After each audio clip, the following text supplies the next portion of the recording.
तो हेलो दोस्तों, आज की क्लास में हम सीखने वाले हैं रीजनिंग एनालॉजी का सवाल जो कि आपके गवर्नमेंट के लिए इम्पोर्टेंट है। तो देखिए, पहला सवाल है, जिस प्रकार 18 का संबंध 24 से उसी प्रकार 19 का संबंध किससे होगा। बहुत लोगों के मन में आ रहा होगा 18 में अगर हम 6 जोड़ दें तो 24 आ जाएगा, बिल्कुल सही। उसी प्रकार 19 में 6 जोड़ दें तो 25 आ जाएगा, बिल्कुल सही। लेकिन 25 हमारे किसी ऑप्शन में है ही नहीं, यानी ये तरीका गलत है। दूसरे तरीका से करके देखते हैं। हम 18 का स्क्वायर कर सकते हैं। हाँ सर जी, कर सकते हैं। 18 का स्क्वायर करते हैं। 18 का स्क्वायर करोगे तो कितना आएगा? 324 आएगा। आप करके देख लीजिए। 324 को आपस में गुणा कर सकते हैं। हाँ सर जी, कर सकते हैं। 3 दूनी 6, 6 चौक 24, कितना आ गया? 24 आ गया। 24 हमारे ऑप्शन में है, ऑप्शन में है। अब 19 का स्क्वायर करिए। 19 की स्क्वायर कर सकते हैं। हाँ सर जी, कर सकते हैं। 19 का स्क्वायर करोगे तो कितना आएगा? तो सर जी 361 आएगा। कितना? 361 आएगा। अगर 361 को आपस में गुणा कर सकते हैं। हाँ सर जी, कर सकते हो। तो कितना आएगा? 3 छक 18। 18 18 हमारे किस ऑप्शन में? ऑप्शन बी में है। आपका राइट आंसर यानी बी सही होगा। अगले प्रश्न की बात करते हैं। बहुत इंपॉर्टेंट प्रश्न ये भी होगा। जिस प्रकार 9 का संबंध 90 से है उसी प्रकार 8 का संबंध किससे होगा। बहुत लोगों के मन में आ रहा होगा 9 का गुणा अगर हम 10 बार कर दें, 9 का गुणा अगर 10 बार कर दें तो 90 आ जाएगा, बिल्कुल सही। उसी प्रकार हम 8 का गुणा 10 बार कर दें तो 80 आ जाएगा, बिल्कुल सही। लेकिन हमारे ऑप्शन में 80 है ही नहीं, यानी तरीका गलत है। दूसरे तरीका से करके देखते हैं। दूसरे तरीका से हम 9 का स्क्वायर कर सकते हैं। हाँ सर जी, कर सकते हैं। 9 का स्क्वायर करेंगे तो कितना आएगा भाई लोग? 81 आएगा। 81 आएगा तो 81 यहाँ पे लिखे रहना। इसी 81 को आपस में हम जोड़ सकते हैं। हाँ सर जी, जोड़ सकते हैं, जोड़ सकते हैं। 81 लिख लिए, जोड़ सकते हैं। कितना आएगा? 9 आएगा। और 9 इसी 81 में जोड़ दो, कितना हो जाएगा? 81 9 90 हो जाएगा। 90 हमारे ऑप्शन में है, बिल्कुल सही। उसी प्रकार 8 का स्क्वायर कर सकते हैं। हाँ सर जी, कर सकते हो। 8 का स्क्वायर करोगे तो कितना आएगा? 8 का स्क्वायर अगर कर दोगे 64 आएगा। मैंने बताया था 64 को अभी जोड़ना है। 64 को आपस में जोड़ सकते हैं। हाँ सर जी, जोड़ सकते हैं। कितना आएगा? 6 4 10, 10 इसी 64 में जोड़ दो। 64 10 74, यानी 74। 74 किस ऑप्शन में है? ऑप्शन सी में है, करेक्ट आंसर। अगले प्रश्न की बात करते हैं। देखिए, जिस प्रकार 7 का संबंध 10 से है उसी प्रकार 12 का संबंध किससे होगा।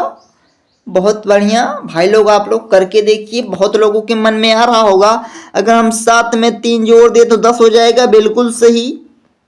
उसी प्रकार 12 में भी 3 जोड़ना होगा, कितना आएगा? 15 आ जाएगा, जो कि 15 हमारे किसी भी ऑप्शन में है ही नहीं। चलिए दूसरे तरीका से देखते हैं, तरीका गलत है। दूसरे तरीका से देखते हैं। हम 7 का क्यूब कर सकते हैं। हाँ सर जी, बिल्कुल कर सकते हो। 7 का क्यूब करोगे तो कितना आएगा भाई लोग? 7 का क्यूब करोगे 343 आएगा, 343 आएगा। 343 को आपस में हम जोड़ सकते हैं। हाँ सर जी, बिल्कुल जोड़ सकते हो। 4 3 7 7 3 10, यानी 10 आएगा। 10 हमारे ऑप्शन में है। हाँ सर जी, बिल्कुल सही। उसी प्रकार हम 12 का क्यूब कर सकते हैं। अगर 7 का क्यूब किए हैं तो भाई लोग 12 का क्यूब करना अनिवार्य है। 12 का क्यूब करो। 12 का क्यूब करेंगे तो कितना आएगा? 1728 आएगा। कितना आएगा? 1728 आएगा। हम 1728 को आपस में जोड़ सकते हैं। हाँ सर जी, बिल्कुल सही। 7 1 8 8 2 10 8 18 आएगा। 18 आएगा। 18 हमारे किस ऑप्शन में है? ऑप्शन ए में है, यानी करेक्ट आंसर आपका 18 होगा। अगले प्रश्न की ओर चलते हैं। जिस प्रकार 7 का संबंध 36 से है उसी प्रकार 6 का संबंध किससे होगा। जिस प्रकार 7 का संबंध 36 से है उसी प्रकार 6 का संबंध किससे होगा। बहुत लोगों के मन में आ रहा होगा अगर हम 29 में 7 जोड़ दें तो 36 आ जाएगा, बिल्कुल सही। उसी प्रकार 29 में 6 भी जोड़ना होगा। 29 में अगर 6 जोड़ दें तो 35 आ जाएगा, जो कि 35 हमारे किसी भी ऑप्शन में है ही नहीं, यानी ये तरीका गलत है। दूसरे तरीका से करके देखते हैं। दूसरे तरीका से हम करके देखते हैं। हम क्या 7 का क्यूब कर सकते हैं? हाँ सर जी, बिल्कुल कर सकते हो। 7 का क्यूब करोगे तो कितना आएगा? 343 आएगा। अब 343 को आपस में गुणा कर सकते हैं? हाँ सर जी बिल्कुल कर सकते हो। 3 चौक 12, 12 3 या 36 हो जाएगा। 36 हमारे ऑप्शन में है? हाँ सर जी बिल्कुल है। 36 हमारे ऑप्शन में है? हाँ है। उसी प्रकार 6 का हम क्यूब कर सकते हैं? हाँ सर जी बिल्कुल कर सकते हो। अगर 6 का क्यूब करोगे तो कितना आएगा? तो 216 आएगा। अब 216 को आपस में गुणा कर सकते हैं? हाँ सर जी कर सकते हो। 2 एकम 2, 2 छंग 12 होगा। 12 हमारे किस ऑप्शन में है? ऑप्शन ए में है, यानी आपका राइट आंसर ए सही होगा। अगले प्रश्न की ओर चलते हैं। जिस प्रकार 6 का संबंध 0 से है, उसी प्रकार 7 का संबंध किससे होगा? ये देखने में आसान लग रहा है बहुत टफ। देखिए दोस्तों, बहुत लोगों के मन में आ रहा होगा, अगर 6 में 6 घटा दे 0 आ जाएगा, बिल्कुल सही। अब 7 में 7 घटा दोगे 0 आ जाएगा। 0 हमारे ऑप्शन में है ही नहीं, यानी तरीका गलत है। दूसरे तरीका से करके देखते हैं। हम 6 का स्क्वायर कर सकते हैं? हाँ सर जी कर सकते हो। 6 का स्क्वायर अगर करोगे तो कितना आएगा? 6 36 आएगा। अब 36 को आपस में हम जोड़ सकते हैं? हाँ जोड़ सकते हैं।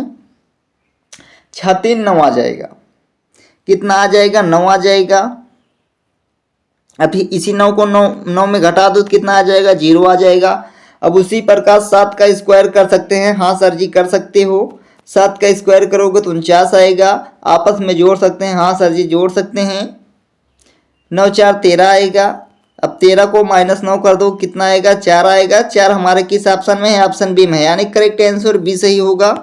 अगले प्रश्न की ओर बढ़ते हैं। ये देखिए भाई लोग, आरआरबी ग्रुप डी में पूछा भी गया है। जिस प्रकार 6 का संबंध 18 से है, उसी प्रकार 7 का संबंध किससे होगा?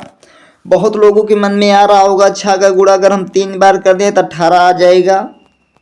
बिल्कुल सही। उसी प्रकार 7 का गुणा 3 बार कर दें तो 21 आ जाएगा। बिल्कुल सही, जो कि 21 हमारे किसी भी ऑप्शन में नहीं है, यानी ये तरीका गलत है। हम दूसरे तरीका से करके देख सकते हैं। हम 6 का स्क्वायर कर सकते हैं? हाँ सर जी बिल्कुल कर सकते हो।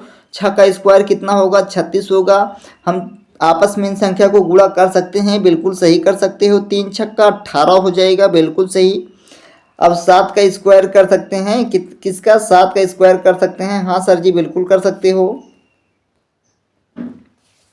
देखिए 7 का स्क्वायर करिए। 7 का स्क्वायर करोगे तो कितना आएगा? 49 आएगा। 49 को आपस में जोड़ सकते हैं? हाँ सर जी जोड़ सकते हो।